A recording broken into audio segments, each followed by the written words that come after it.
Welcome to Shoot Like a Girl, a podcast featuring interviews with extraordinary military women from around the world who push their limits on and off duty. I'm your host, Kate Stewart, and this is episode number 33.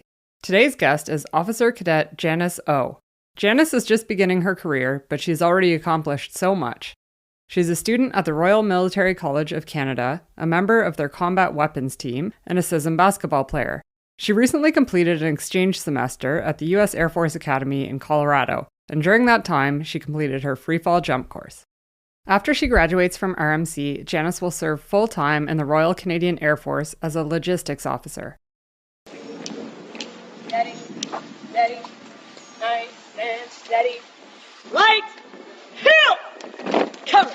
I'm a steamroller, baby. I'm a steamroller, baby. Just a rolling down the line. Just a rolling down the line. I'm a steamroller, baby. I'm a steamroller, baby. Just a rolling down the line. Just a rolling down the line. So you better get out of my way now. So you better get out of my way now. Before I roll all over you. Before I roll all over you. All right, ready to get into it? Hell yeah. Janice, thank you so much for being here today. I am super excited because most of the people that I've interviewed before have had fairly long military careers so far, and you are just at the beginning of yours, but you are already crushing it. So I'm very excited for this. Thank you so much. Thank you so much for having me in the first place. So where did you grow up? So I was born in Korea, Seongnam, Gyeonggi-do, and then moved to Canada, Coquitlam, BC, when I was a year old. So born in Korea, but raised in Coquitlam, Canada. Okay, Yeah. and what sort of activities were you involved in when you were growing up? A lot of sports, really. I just remember growing up, well, my mom wanted me to have a pretty balanced life, so I was part of an orchestra, multiple different clubs in high school, mostly sports. I remember at one point I was part of like 6 different sports clubs. That really got me. I was really exhausted, but so worth it. What sports did you play? I did swimming, basketball, tennis, track and field, volleyball, and taekwondo. So I'd imagine then from a very early age, you probably had to learn a lot of time management. Yes, for sure. And in high school, I was also part of the international baccalaureate program. So school was pretty hard too. There's a lot of subjects, and IB is there's a lot of work, I'd say, that's involved and a lot of time commitment. So the first thing when you're in that program, the first thing you learn is time management.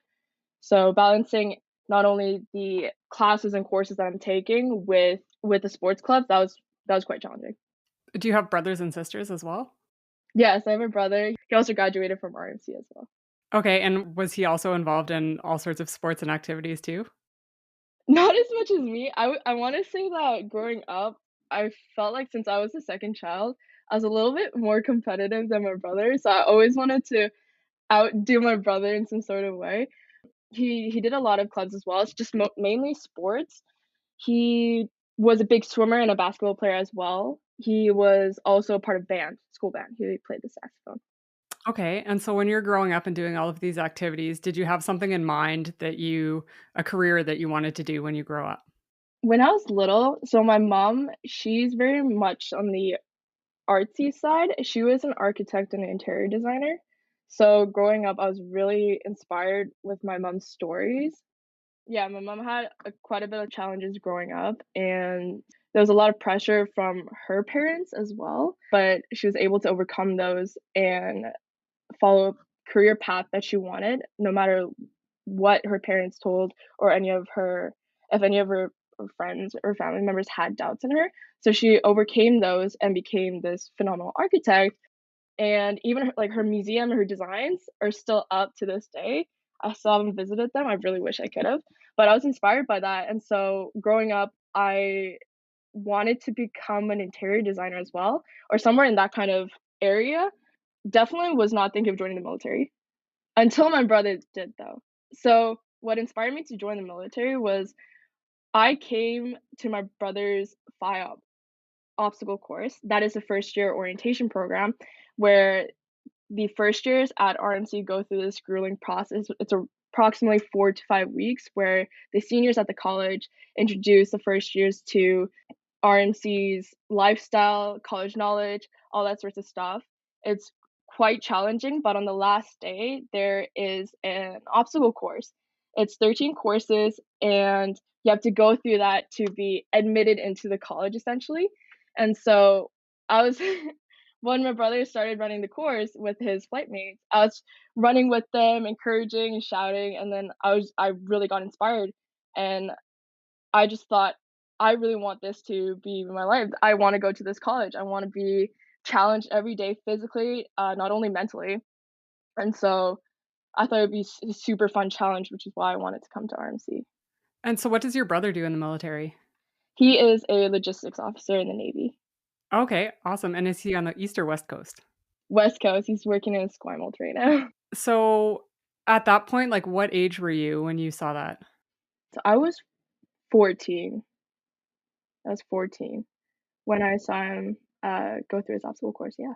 And then as a teenager who's aspiring to go to RMC, what's the application process like, or what do they look for in terms of applicants? Well, there was the typical Canadian Armed Forces application process, but for ROTP, they looked more for, I'd say, leadership and commitment. Because if you're going to a military college where it is funded by the government, they really want to have people that are committed through the whole program, I'd say. And then so when you arrive and you get there and you go through your first year orientation, what is that like now that you're the one that's running over the obstacles and doing this initiation to go to RMC? Oh man. So when I got in, it was a little bit different because it was COVID year. So the college had to change and adapt a lot of their FIOP traditions. Most of it, I want to say, was similar, but the entire college wasn't here when we went through it. Usually everybody's here, and first years, we have to train from 5 in the morning to lights out is at 2200.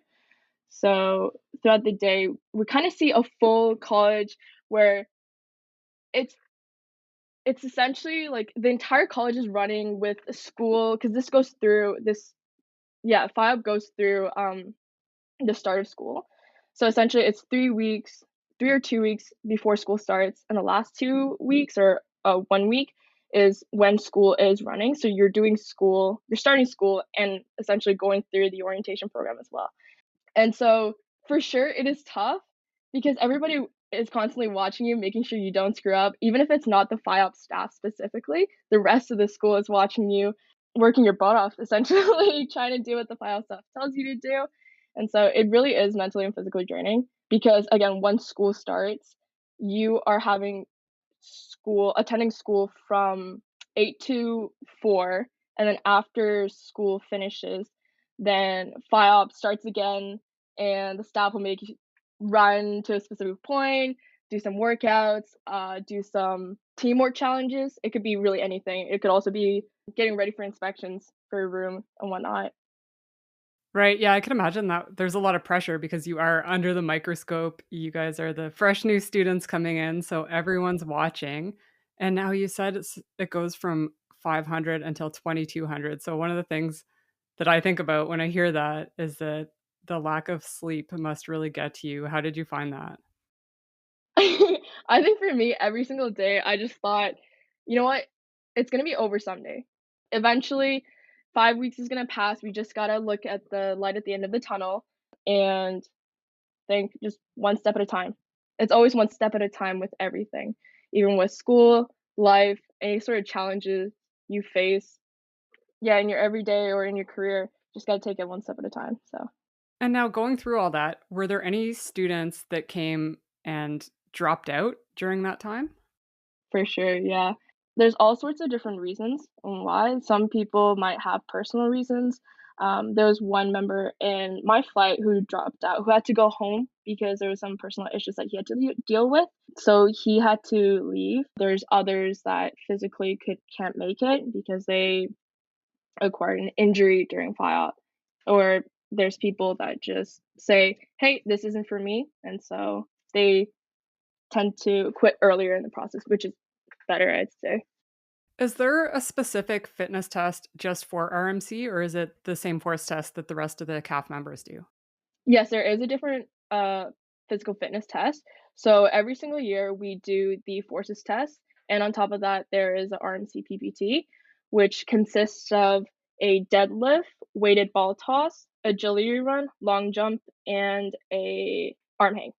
Okay, yeah, I see, because I go to Kingston sometimes for work, and in the gym, there's the big board up there that has all of those different activities, I guess, and then the names of the people who hold the record or did the best at each of those. Yeah, yeah. Unfortunately, they didn't update that. They switched the new board because our PPT changed.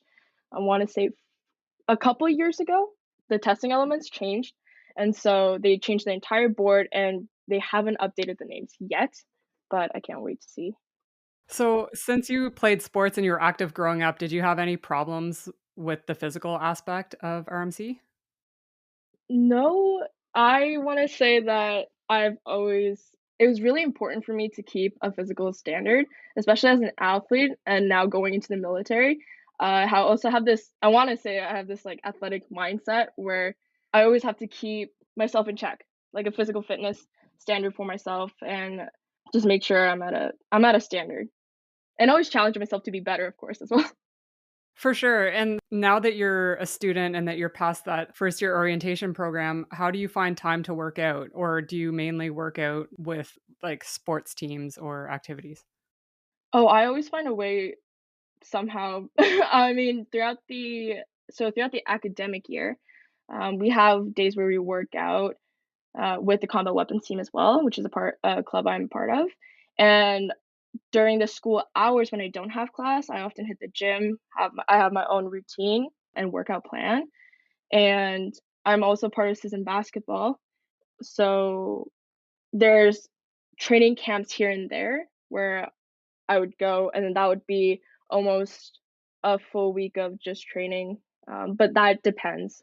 Season basketball also depends on availability and when they call me in. Yeah, it's the gym in Kingston is so amazing. I love going there. Like they just have such a nice setup and, depending on your style of fitness that you want to do, there's something for everyone. Yeah, it is really nice because there's like a field house portion where it's open air, there's tracks, basketball courts are really nice, and then you have the weightlifting area, which is completely separate. They have the mirrors in there. They pretty much have everything. It's really nice.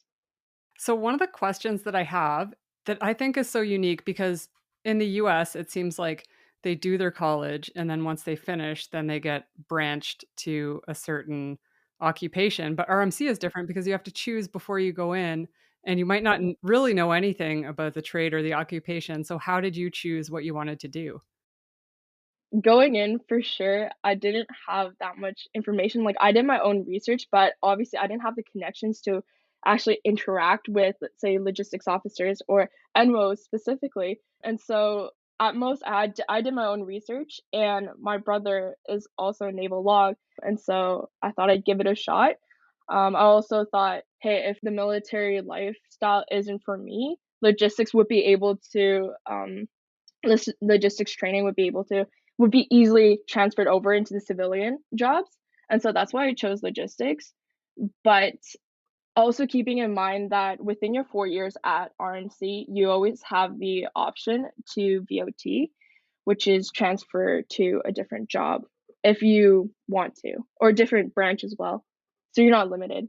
And during the summers, do you get some exposure to what the job is going to be like, such as like on the job training or something to that extent? Yeah, for sure. So first thing the school wants you to have though is your French profile. So for those that don't have their French profile, during the summer they'll go through SLT, which is I want to say summer learning training. I'm not sure 100% what it stands for, but they go through SLT training for the summer where they go through French courses just to get a little bit more exposure and training in order to accomplish their French profile before graduation because you need to have your profile before you commission out of RMC. So for those people that have their French, then they'll go through their occupational training. So for the first years, they go through Mod 1 of basic before they even come to RMC. And then once they finish their first year, their second summer, they'll go through a Mod 2 training. So that's approximately 6 or 7 weeks. And during the school year, they'll also do SLT training or French classes. And hopefully, if you get your French early in your first and second year, then your summers are free in order to have those on-job trainings. If you don't have your French profile, then your summer is going to be booked with French. So it really kind of comes down to an individual level.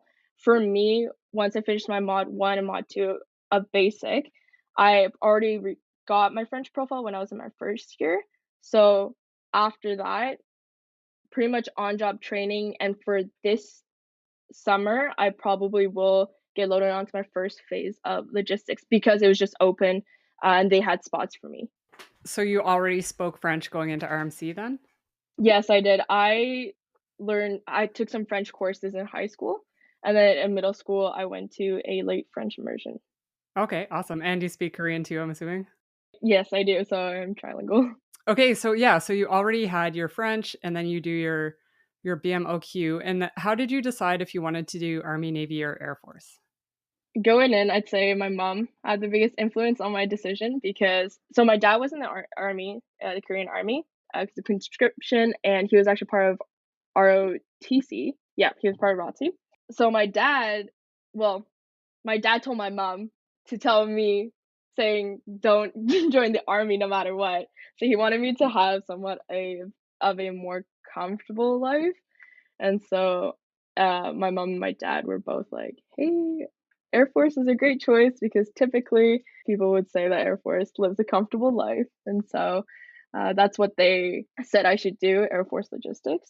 But frankly, after being almost 3 years in, I thought about it a lot and whether Air Force is really the the right branch for me.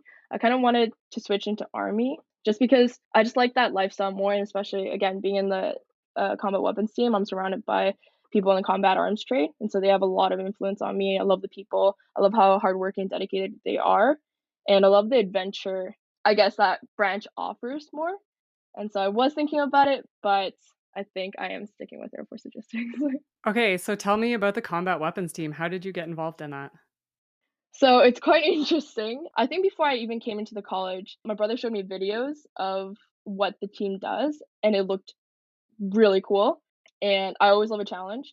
And then going through basic, I realized I was a decent shooter. And so my first year after basic ended, my first year out the college, I kind of forgot about shooting because after basic finishes, you kind of want to forget about the place and whatnot. And so I decided to join the varsity rowing team, but that was getting quite exhausting just because after like school finish and I finished my homework, I would go to sleep at 12 and then wake up at like 4:45 for training because rowing starts pretty early. And I was getting tired of that. And suddenly an email comes in saying, hey, there's going to be tryouts for the combat weapons team. And so I had these two third year friends who wanted to join or try out for the combat weapons team as well.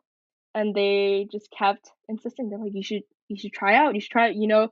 Rowing is getting kind of tough for you. And so this would be a really good chance to join us and have a little challenge in your everyday life and just switch clubs. Because it's also really good to try out, do a variety of stuff while you can here at the college, experience different clubs and whatnot. And so I wasn't sure if I wanted to join, but I decided, hey, it's better to try out and not have any regrets in the future because, hey, at least I gave it a shot rather than not going to the selection process and later regretting not going. So selection started at 3 a.m. on Saturday. And on Friday night, my friends are still trying to persuade me at 9 p.m. And I was just like, hey, you know what? Yes, I'm not a quitter.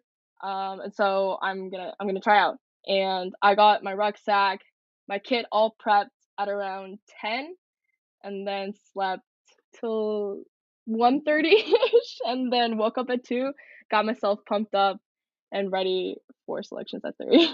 Okay, so it's more than just shooting then for the selection phase for the team? Oh, for sure, yeah, it's more than shooting. The first portion for selections is physical fitness. Then later on, there's a couple of teamwork challenges, LRCs. So the team can look at how you work with others. If you do have some kind of leadership component, what you can bring to the team, how well you communicate, and also how well you can adapt to different situations. And what weapons do you shoot as part of that team? So we are a 3-gun team. We shoot Remington shotguns, C8s, as well as the P2266. Nice. And what's your favorite one? Oh, I'm a big carbine girl. So C8s. Off the bat, I love shooting rifles. I have a question about the pistol because I shoot the 226 as well. And it took me a long time to figure out the right grip because it's a little bit of a thicker pistol grip and you can't traditionally hold it maybe the same way that the guys would hold it. So, how did you find that? Oh, it's still such a challenge for me. Every single day, every single practice. It's just because every time I shoot in this recoil, there's this feeling that my grip slips constantly, especially if I'm shooting triples. And so I just learned to keep adapting and switching my grip constantly. And I got to really know my gun to do that. So obviously, it just comes with constant practice and knowing your gun and knowing how, with each recoil, how to adjust back into it. And how often do you shoot or practice as part of this team? 2 or 3 times a week. Typically, our range days would be Tuesday and Thursday nights, and occasionally, if we can book in a range for the weekend, Saturdays. And you also travel quite a bit. I did, I was super fortunate. Yeah, so tell me about all of your travels because I think one of the times that I was corresponding with you, you're on your way to the UK. Yes, so with the RMC Combat Weapons team, recently we did 2 major trips. One was to the UK. We went to the United Kingdom, and we had this competition with the 8 Rifles Regiment. It was a reservist group, and we went through 5 different stages. A lot of them like a PW qualification in the Canadian Armed Forces. So it's similar to that, and it was super fun. We were able to win a couple of stages, so that's pretty cool. Awesome. And what's that like being in an international competition working with or against, I guess, other countries? Oh, I absolutely love it. I think working with foreign military, my favorite part is just interacting with different people, meeting new people, getting to know what their culture is like. And the thing that shocked me the most was the fact that they weren't really, I want to say they weren't really comfortable, and they're quite surprised with how many females were on the team, on the combat weapons team. In our team, there are 21 people and there's only 3 girls. So it's not even a lot, but with their entire regiment, there's only one, maybe 2 girls out of, I wanna say, 45, 50 people. And so they were quite shocked about that, which I found was kind of funny. Yeah. This is different. It's just different. Do you ever feel like there's almost extra pressure to perform as being one of the only females? Oh, for sure. 100%.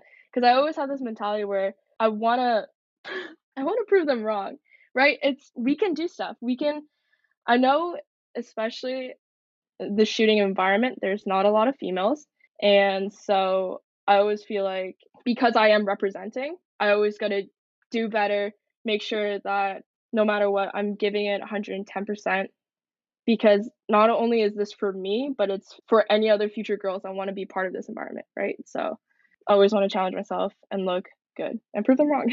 Awesome. Yeah, I'm sure you represented Canada very well over there.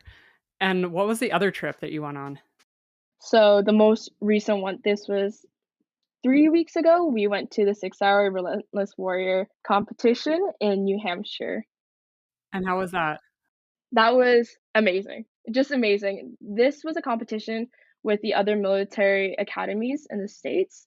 So there was Texas A&M, US Air Force Academy, US Military Academy, so West Point, US Naval Academy, Coast Guard, Virginia Tech. I think there's one more, but I can't think of the school on top of my head. But essentially, yes, all the military academies came all together to compete for the SIG championships. When you're doing this, are you judged on accuracy or speed or a bit of both? So it depends on which stage. There are 6 different bays with 6 different stages. And there's one that is completely on accuracy. There's others that focus more on physical fitness and speed.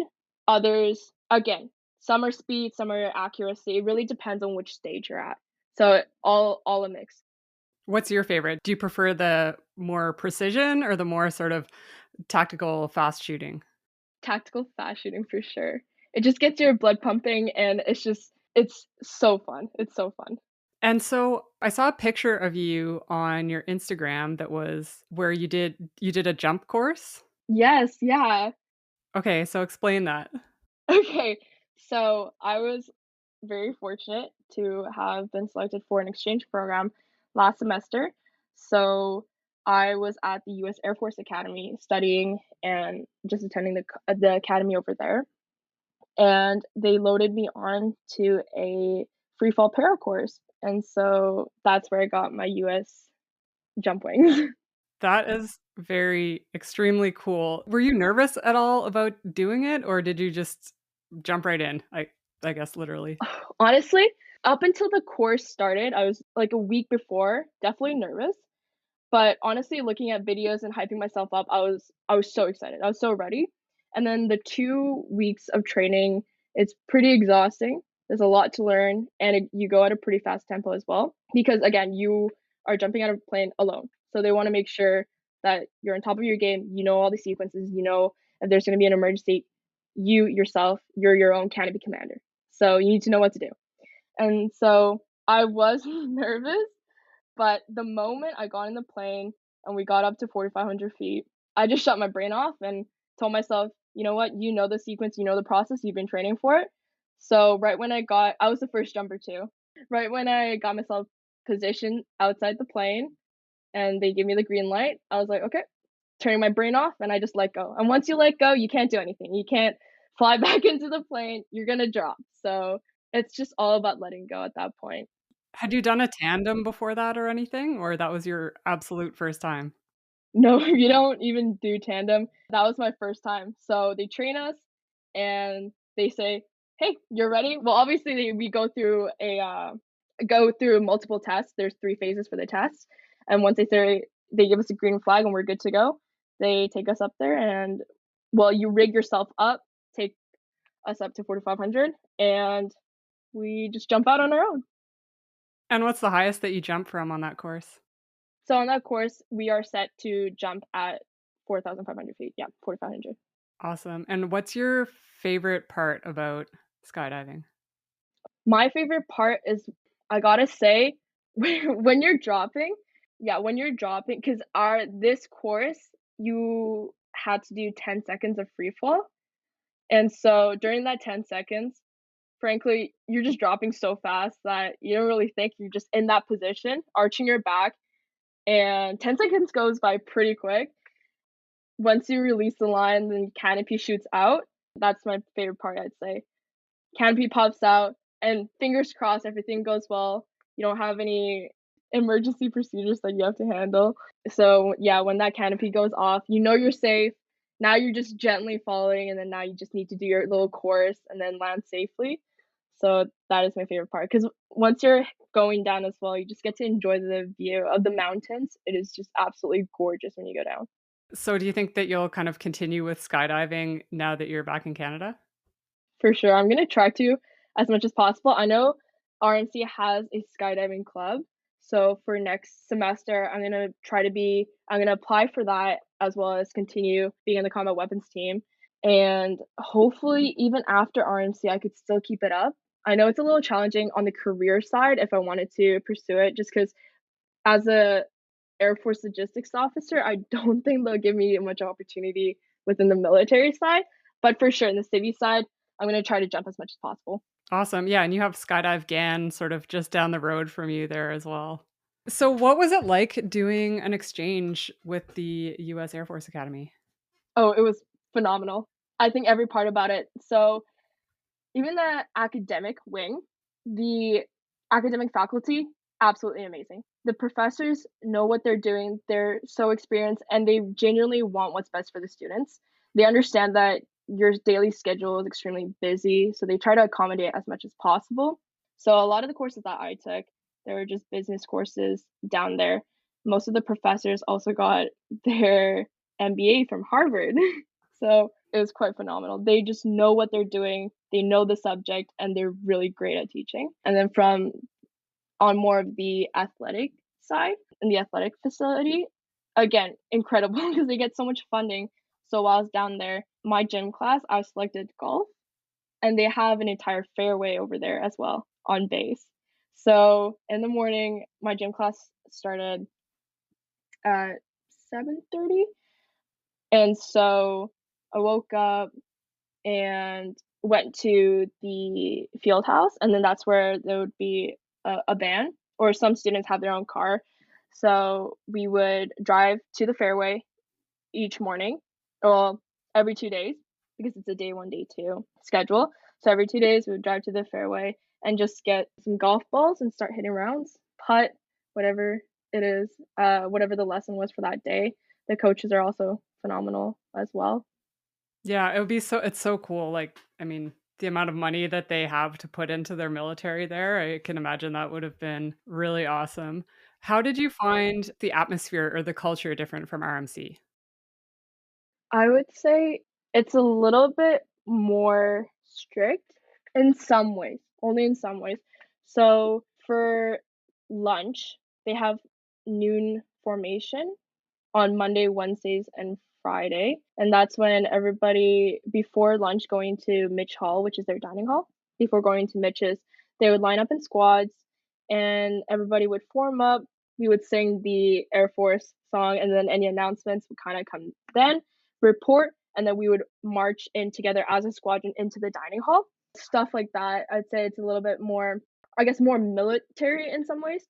And for the first years, I would say their lives are a little bit more challenging because for us, FIOP runs only 4 or 5 weeks, where the first years are quote unquote treated as first years, so a little bit more challenging. We're gonna train them during those 5 weeks, but at USAFA, that runs the entire year. And so even at the dining table when we're sitting eating lunch, they get asked for daily news. They always need to have a daily news topic. And when they report, they have to report a specific way. Sometimes they can't even eat until they report. So stuff like that. It's a little bit more intense in some ways. But I loved it just because it's for sure just a busy lifestyle, but it's fun. It's fun.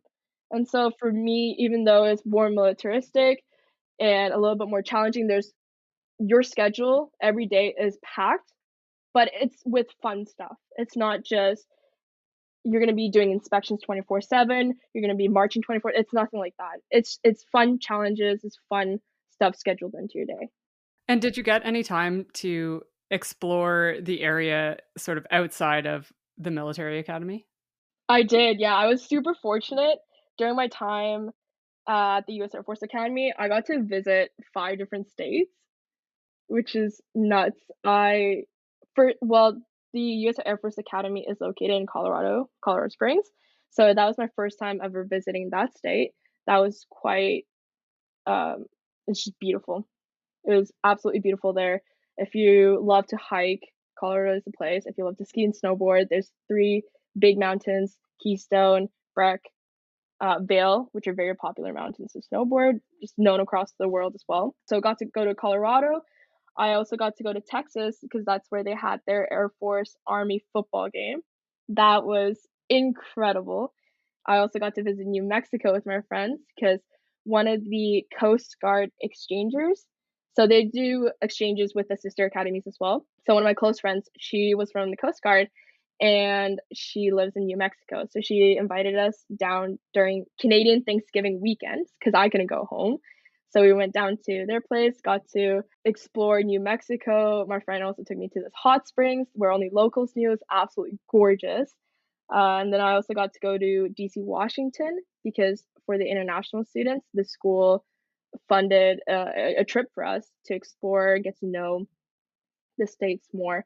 So we went to DC, Washington for approximately a week, got to visit Lincoln, uh, Lincoln Memorial, White House, Arlington National Cemetery, and all the Smithsonian museums. And then I did a personal trip with the German exchange officers and went to California. So we did a little road trip from San Diego all the way up to San Francisco, which is, again, phenomenal. Nice. What was your favorite area to visit? I would say Malibu in California, just because I like to surf and I love the ocean. I love the water. So that was my favorite location. However, it's always about the people.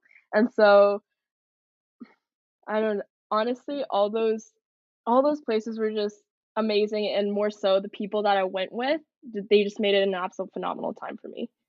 And when you were in Virginia, did you get to see the tomb guards, like the changing of the guard there? Yes, it was it was pouring that day, so and I did not wear the right pants for it, so I'm just soaked. Um, but just watching those guards just stand there even with all the rain, it does have a impact on you as well. It's so neat to talk to you because I feel like you've done so much in your short career, like more than a lot of people have during, say, a 20-year career. Yeah, I mean, again, I was just super fortunate with all the opportunities that was handed to me, and when that comes, I can never say no to any single opportunity that I get.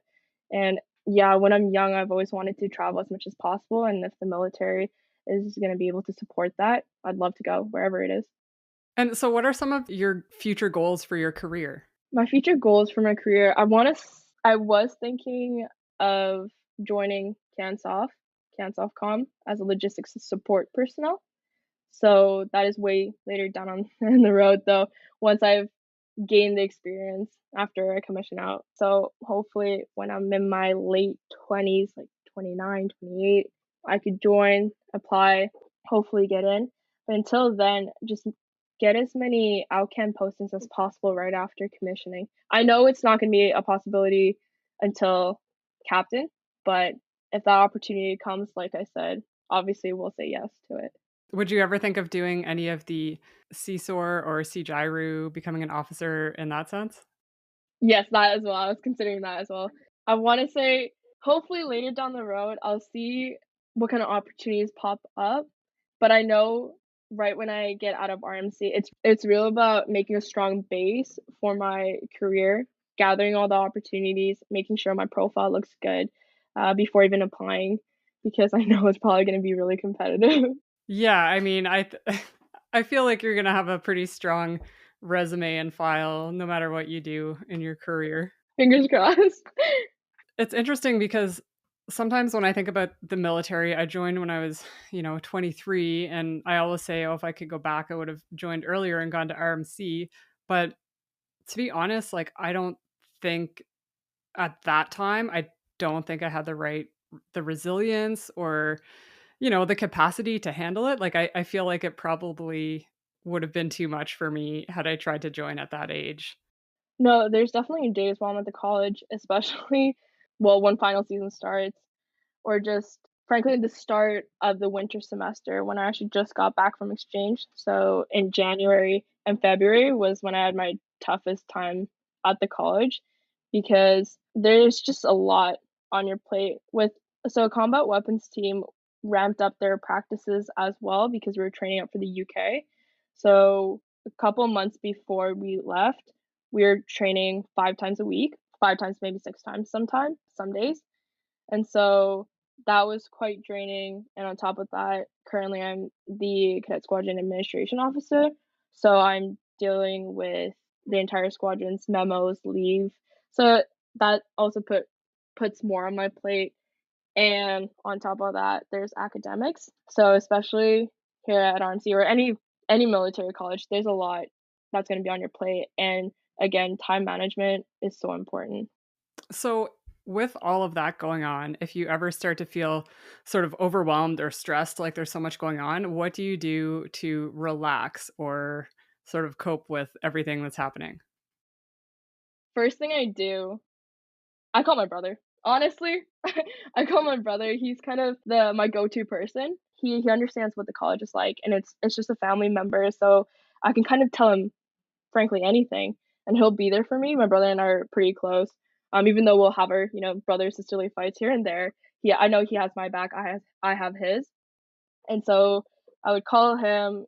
and just tell him what's wrong, if there's too much things going on my plate, and he would always just be super supportive, and sometimes he would just order me food too, just as a little stress reliever, so awesome brother.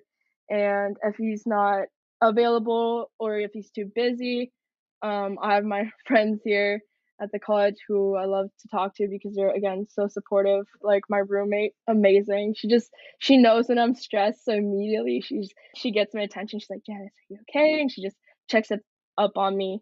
And I think one important thing that I learned at the college is that it's really important to check up on your people, even if they're not your close friends. No matter what, just check in, see how they're doing, ask them if they're doing okay, especially when, final season comes up. It's really important to know how everyone is doing. Well, yeah, you're definitely a very impressive, well-rounded young woman. So, what advice would you give to young women who are thinking about attending RMC? I would say never be scared. I know joining a military college is not a typical route for anyone, but if you have any hesitations or if you're scared because, you feel like you can't do it, always go for it. Like, I have this mentality, especially with free fall. What I learned is that when you're scared, that's exactly when you jump, right? And so turn it off. Well, you can't turn it off because it's kind of like a big decision you're making in your life, but I wanna say go for the challenge, and I know no matter what, if anybody's willing to commit, they're gonna be successful, especially here at the college. And are there any, I guess, topics or things that I didn't ask you that you wanted to talk about today? Oh, there was this, cool experience I had. I got to associate with the Marine Recon down in the States. Okay, nice. So tell me about that. Okay, so essentially, when I was down at the US Air Force Academy, I was part of 2 clubs, basketball and the combat shooting team. So before I even went down, at my first 6-hour relentless warrior competition, which was 2 years ago, I got to talk to the US Air Force Academy's combat shooting team captain because I applied for the exchange program. I told them, "Hey, I don't know if I got selected yet, but I would love to have your contacts, and if I have the opportunity to shoot with you guys, because I'm on the combat weapons team here at RMC, I would love to. It'd be awesome." And so for sure, he was like, "Yes, of course, we'd love to have you." They're super sweet about it. And so he gave me his contacts. And the moment I heard that I got the exchange program, I immediately contacted him. "Hey, I got it. I was wondering when I'll be able to meet up and sort all of the information out." And he said, like, "Once you get down here, we'll sort things out and you can meet the team and whatnot." And so once I got down, I joined the combat shooting team down there. Phenomenal team. They were the nicest people ever, just accepted me immediately, and we just had a blast. Every single practice, every single workouts, it was just awesome. We had this one 2 a.m. workout too. It was just it was awesome. And so the last kind of big event with the team was that right after finals ended, the team had contact with a contractor in Marine Recon in Camp Pendleton in San Diego. They were able to organize a shooting package for us. It was 5 days. We started from the basics of shooting and then worked our way up there, and it was just a phenomenal time. Like, that's where I got extremely comfortable with working and handling with weapons, carbine, pistols. That's where a lot of my confidence grew, I think. I mean, that sounds like an amazing opportunity, something that a lot of people definitely don't get to do. Yeah, super, super lucky. Yeah, and then you also mentioned just the basketball. So tell me about being a part of the CISM basketball team.